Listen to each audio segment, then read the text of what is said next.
साथियों, जैसा आप जानते हैं, हम लोग जहां का अमन अमान का जो सिलसिला है उसको फर्दर स्ट्रेंथन करने के लिए, बिल्ड करने के लिए पुलिस और सीएपीएफ, जिसमें नुमाया तौर पे सीआरपी शामिल है, और आर्मी मिल करके सब जगह पे अपने ऑपरेशंस को कश्मीर और जम्मू के खित्ते में अंजाम दे रहे हैं। उसी सिलसिले की कड़ी में आज एक कामयाब ऑपरेशन हुआ है जिसमें बहुत बड़ा कमांडर हिजबुल मुजाहिदीन का, जो कहिए कि number 1 commander of Hizbul Mujahideen doctor Saifullah आज मारा गया है। मैं समझता हूँ कि ये बहुत सारे लिहाज से एक बहुत अच्छा कामयाब ऑपरेशन माना जाएगा, जिसमें पुलिस, सीआरपी, आर्मी ने मिल कर के काम किया और बहुत सारे लोग आज चैन की सांस लेंगे जिनको डॉक्टर सैफुल्लाह की वजह से, जिनके परिवारों में मातम छाया और जिनके परिवार के प्रियजन जो उनको खोने पड़े। मैं इसका लेखा जोखा देख रहा था। 2014 से, अक्टूबर 14 से जे एक्टिव था, लगभग 7 साल पुराना मिलिटेंट है। बुरहान वानी के साथ काफ़ी लंबा टाइम एक्टिव रहा और इसीलिए जब रियाज नैकू 6 मई को मारा गया इस साल, तो उस वक़्त इसी पे नज़र पड़ी जो सबसे पुराने विंटर्स का टेरिस्ट जहाँ पर है। और ये कमांड लेने से पहले भी बड़ा खूंखार आतंकियों की लिस्ट में शामिल था। इसने बहुत सारे लोगों को, बेगुनाह लोगों को मारा। उसमें 3 पुलिस वाले हैं जिनको इसने मारा, और 2 जब ट्रक ड्राइवर्स के ऊपर एब्रोगेशन के बाद हमले हुए थे तो 2 ट्रक ड्राइवर और उसका कंडक्टर जो है, 2 लोग मारे गए थे, उसमें भी इसका हाथ था। एक सरपंच पे हाल ही में कुलगाम में जब अटैक हुआ था, जो जख्मी हुआ था, बच गया, उसमें भी इसी का हाथ था। और उसके अलावा अभी जो चंद रोज़ पहले जो हत्याएं हुई बीजेपी वर्कर्स की, उसमें भी मजमूई तौर पे ये जो तंजीमें मिलकर के जहाँ पर बेगुनाह लोगों का कत्ल कर रही हैं, उसके पीछे भी इसका हाथ था। 1 दर्जन से ज़्यादा केसेस हैं दहशतगर्दी के जिसमें ये शामिल था, और आधा दर्जन से ज़्यादा लोग ऐसे हैं जो इसने कत्ल किए अलग अलग टाइम्स के ऊपर, और 3 लोग अगर ये भी डाल लें तो ये फिगर भी 9 के करीब पहुंच जाती है जिन लोगों को इसने कत्ल किया। उसके अलावा बहुत लोगों को तकलीफ़ पहुंचाना, गवर्नमेंट की प्रॉपर्टी को नुकसान पहुंचाना, जगह जगह ग्रेनेड फेंकना, जैसे लस्सीपुरा चौकी पे ग्रेनेड हुआ था, थाना काकापुरा पे ग्रेनेड हुआ था, सीआरपी के कैंपस पे ग्रेनेड हुआ था। उस तरह की बहुत सारी कार्रवाइयों में ये शामिल था। ये पिछले 2 दिन से लगभग इसकी ट्रैकिंग चल रही थी। ये इसकी मूवमेंट को मॉनिटर कर रहे थे लोग, और इसमें मैं मुबारक देना चाहता हूँ अनंतनाग पुलिस को, जो पिछले 2 दिन से इसको ट्रैक करते करते जहाँ तक इनकी ट्रैकिंग का सिलसिला जा पहुँचा, तो श्रीनगर पुलिस के साथ शेयर हुआ। श्रीनगर पुलिस ने सीआरपी के साथ मिलकर के ऑपरेशन को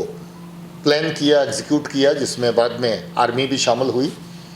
तो मैं समझता हूँ कि लोगों की जो जानो माल इसने जिसको नुकसान पहुँचाया था, जिस तरह का नुकसान इसने पूरा वैली के अंदर लोगों को पहुँचाया, और अभी नौजवान लड़कों को अपने साथ मोटिवेट करके ज्वाइन करवा रहा था, दर्जनों लड़के इसने आतंकी बनाए, उन परिवारों को ज़रूर एक राहत मिलेगी। अभी साल में जो टोटल जो मिलिटेंट मारे गए हैं जम्मू और कश्मीर दोनों खित्तों को मिलाकर के, उनकी तादाद 200 के ऊपर चली गई है। इसमें 190 के करीब लोग इस तरफ हैं और 1 दर्जन से ज़्यादा लोग जो हैं वो जम्मू के खित्ते में मारे गए हैं। ऑपरेशन विंटर में पिछले साल भी जारी रखा गया था और इस साल भी जारी रखा गया, और जारी रहेगा नहीं बल्कि और ज़्यादा शिद्दत से इसको आगे चलाया जाएगा, क्योंकि जिस तरीके से सिविलियन टारगेट्स को चूज़ करके, सिलेक्ट करके, पाकिस्तान के इशारे पर, पाकिस्तान की एजेंसीज़ के इशारे पर जहाँ पर उनको मारा जा रहा है, इसमें पाकिस्तान का सीधे रूप में, और उसके जो मिलिटेंट आउटफिट जहाँ पर काम कर रहे हैं वो हिजबुल मुजाहिदीन के साथ मिलकर के जिस तरह की लोगों को नुकसान पहुँचा रहे हैं, इससे ज़्यादा शिद्दत से ऑपरेशंस को जारी रखा जाएगा। का अंदाज़ा आप खुद लगा सकते हैं, क्योंकि HM रियाज नैकू के मारे जाने के बाद